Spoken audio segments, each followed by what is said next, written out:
Cobra television के Hindi bulletin में आपका स्वागत है। मैं राजवीर वर्मा। कोबरा टेलीविजन खोजी पत्रकारिता में देश का पहला न्यूज चैनल है। और अब खबर देश में चल रहे किसान आंदोलन की।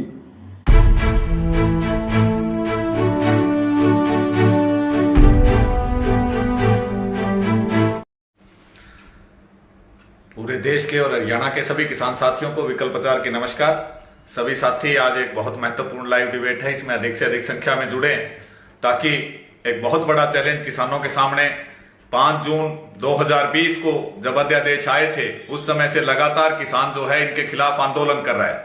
आज लगभग 1.25 साल का समय बीत चुका है और किसान लगातार सड़कों पर है, आंदोलन में है। और उसमें भी सबसे बड़ी संख्या में यदि दिल के साथ कोई आंदोलन के साथ जुड़ा हुआ है तो वो हरियाणा का किसान है। सबसे पहले तो कुछ साथियों को बुरा लगेगा, लेकिन आंदोलन में हमारे किसानों में पिछले 1.25 साल में क्या क्या परिवर्तन आए उन परिवर्तनों पर हम जिक्र करना चाहेंगे। तो साथियों, 1.25 साल जहां हम सरकार और नेताओं के खिलाफ खुलकर लड़े, उसमें परिवर्तन क्या क्या है। सबसे पहला परिवर्तन कि हमने नेताओं का गांवों में बहिष्कार करना शुरू कर दिया, उनकी असलियतों को जनता के सामने लाने का काम किया।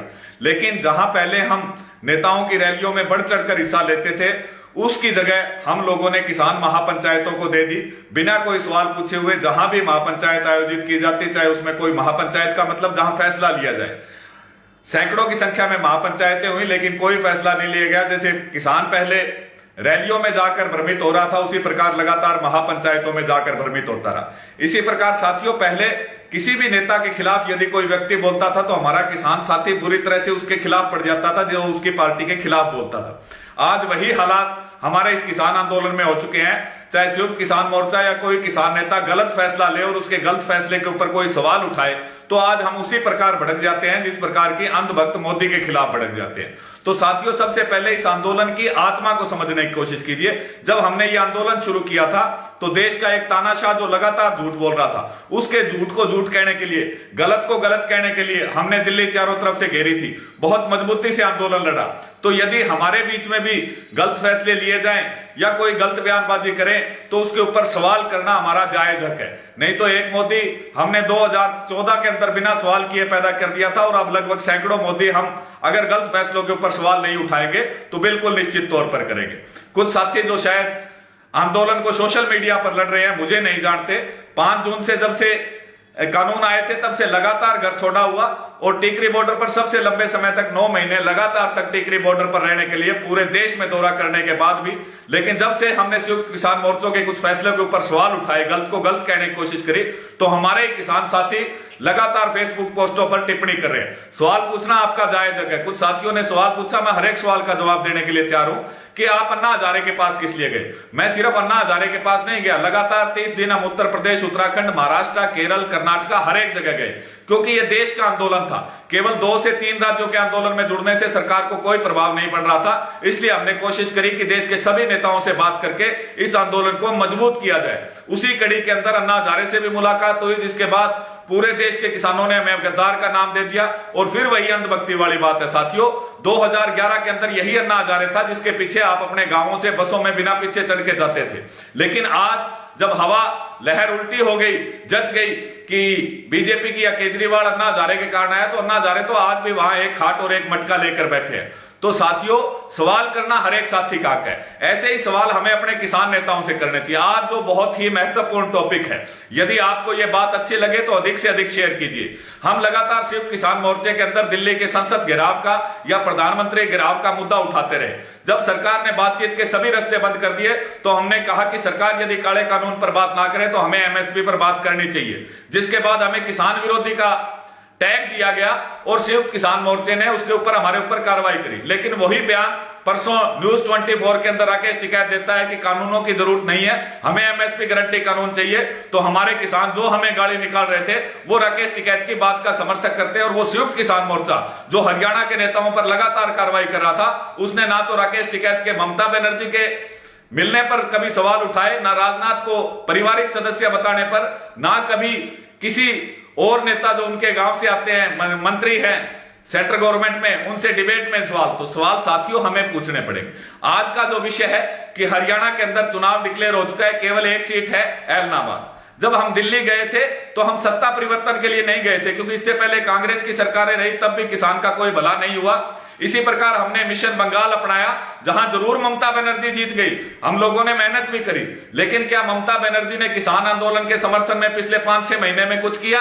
क्योंकि सत्ता परिवर्तन से कुछ हाथ नहीं लगना, हमारी लड़ाई व्यवस्था परिवर्तन की थी। तो गुरनाम चढ़ूनी जी ने आज से 4 महीने पहले एक बयान दिया था कि जब तक किसानों के रोड पे बैठने से, आंदोलन करने से कुछ नहीं होगा, जब तक ये व्यवस्था नहीं बदलेंगे तब तक किसान की जीत नहीं हो सकती। उन्होंने छोटू राम जी का उदाहरण देते हुए कहा था कि छोटू राम जी ने कहा था कि जब तक किसान का बेटा सत्ता के गलियारे में नहीं जाएगा उसके लिए कानून नहीं बनेंगे। तो आज गुरनाम चढ़ूनी जी को मैं पूरे हरियाणा की तरफ से न्योता देता हूं कि आपने मिशन पंजाब की शुरुआत की बात करी थी, जिसका पंजाब के किसान साथियों ने विरोध किया था।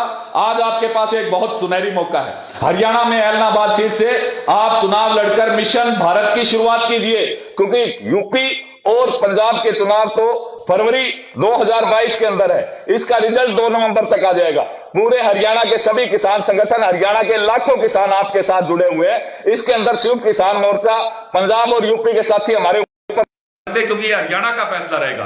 क्योंकि बयान आपका था कि जब तक सत्ता परिवर्तन से हमें कुछ नहीं मिलेगा, बीजेपी की जगह कांग्रेस, कांग्रेस की जगह अकाली, अकाली की जगह लोकदल आएंगे, तो किसान को कुछ हासिल नहीं होगा।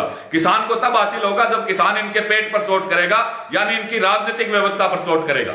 आज आपके उस विचार को अमली जमा पहनाने का एक बहुत सुनहरी मौका है कि आज हरियाणा का हर किसान आपसे यह मांग करता है कि आप अपने विचारों को अमली जमा फैलाने के लिए ऐलनाबाद से चुनाव लड़े। क्योंकि जहां बात होती है विचारों की, विचार सबसे पहले अपने आप के ऊपर अपनाए जाते हैं। भगत सिंह ने कहा था कि देश को समझाना मुश्किल है, देश को जगाने के लिए शहादत देनी पड़ेगी, तो उन्होंने ये इंतजार नहीं किया था कि कोई और साथी शहादत दे। उन्होंने असेंबली में बम फोड़कर खुद फांसी के फंदे को गले लगाया था, खुद अपनी शहादत दी थी। उसके बाद देश में शहादतों का सिलसिला शुरू हुआ।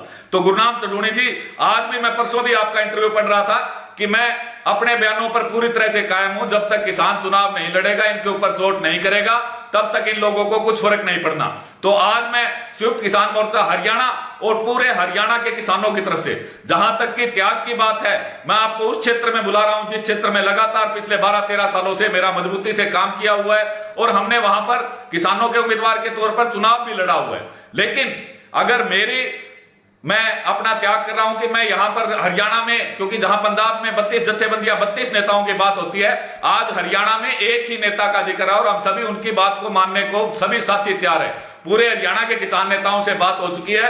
गुरनाम चढ़ूनी जी, आप ऐलनाबाद में आए, आप चुनाव लड़े, पूरा हरियाणा तन मन धन से आपके साथ होगा।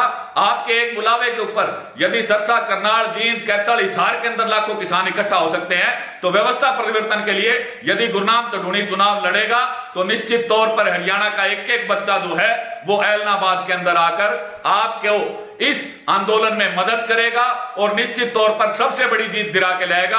जब हम ऐलनाबाद विधानसभा चुनाव का लड़े जीतेंगे तो निश्चित तौर पर पंजाब के साथियों को, यूपी के साथियों को हम मजबूर करेंगे कि हमें सत्ता परिवर्तन नहीं करनी है। अपने किसान साथियों को यूपी और पंजाब के अंदर चुनाव लड़ाना चाहिए। हमने तो जब आंदोलन शुरू हुआ था तो हरियाणा किसान संयुक्त मोर्चा के जितने भी साथी थे, हमने एफिडेविट दिया था कि जब तक काले कानून वापस नहीं होंगे, एमएसपी गारंटी कानून नहीं बनेगा, हम चुनाव नहीं लड़ेंगे। हम आज तक अपनी उस बात पर कायम हैं। लेकिन गुरनाम जी, आपने आइडिया दिया कि व्यवस्था परिवर्तन बिना चुनाव लड़े हुए नहीं हो सकती, किसान सालों सालों तक ये उस सड़क पर बैठा रहेगा। तो आपके उस विचार को आज पूरे देश में उतारने का समय आ चुका है। और गुरनाम जी, शहादत कोई नहीं देगा आपको, तो शहादत की जरूरत ही नहीं है। आप यदि ऐलनाबाद में आएंगे तो पूरे हरियाणा का बच्चा बच्चा, मैं खुद सिरसा क्षेत्र से बिलोंग करता हूं, सभी गांवों में दौरे किए हैं। आप यदि ऐलनाबाद से चुनाव लड़ने की घोषणा करते हो तो आप चुनाव नहीं लड़ेगा, हरियाणा का बच्चा बच्चा, बुजुर्ग बुजुर्ग, महिला महिला चुनाव लड़ेगी। लेकिन फिर वही बात, सवाल उठाने की बात, साथियों, पंजाब के साथी कहते हैं कि हरियाणा में नेताओं का बहिष्कार करो, पंजाब में नेताओं के ऊपर लट नहीं उठाने, नेताओं से गरम नहीं बोलना। यूपी वाले कहते हैं हरियाणा में बक्कड़ उतार दो, हरियाणा के हमारे नेताजी कहते हैं मिशन पंजाब चलाइए। लेकिन कोई भी राजनेता अपने राज्य की राजनीतिक पार्टियों से संबंध बिगाड़ने को तैयार नहीं है। ये एक असलियत है साथियों। किसी भी नेता का बयान दिखाइए जो अपने राज्य में चुनाव लड़ने की बात नहीं करता। यूपी वाला हरियाणा की बात करता है, हरियाणा वाले पंजाब की बात करते हैं, पंजाब वाले हरियाणा और बंगाल की बात करते हैं। तो व्यवस्था परिवर्तन यदि वाकई आप क्रांतिकारी विचारों के मेरे बड़े भाई गुरनाम चढ़ूनी जी रहे हो और आप में हिम्मत है कि आप इस सत्ता और व्यवस्था से टक्कर ले सकते हो, जिसके लिए पूरा हरियाणा आपके साथ होगा। मैं आपको हरियाणा संयुक्त किसान मोर्चा की तरफ से यह विश्वास दिलाता हूं कि पूरे हरियाणा के किसान संगठनों को इकट्ठा करने की जिम्मेवारी हमारी।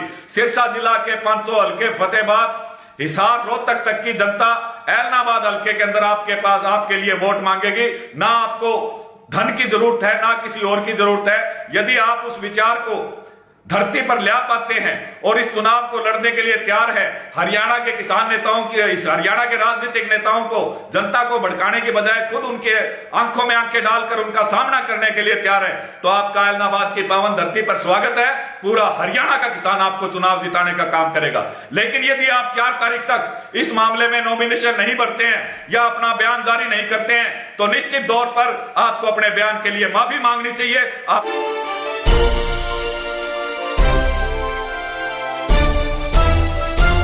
Audio Jungle.